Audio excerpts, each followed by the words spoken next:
Hello everyone! Welcome to my new vlog again.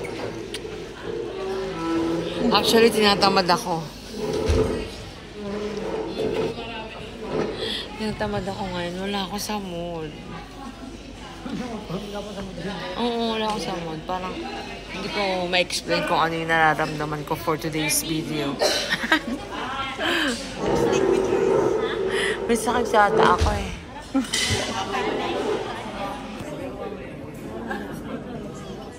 Ayan na sila for today's video. Dito ako sa labas, nagbebenta ng Coke. Ayan po. Kasi palabas na yung yung mga tao. Tapos na kasi yung concert.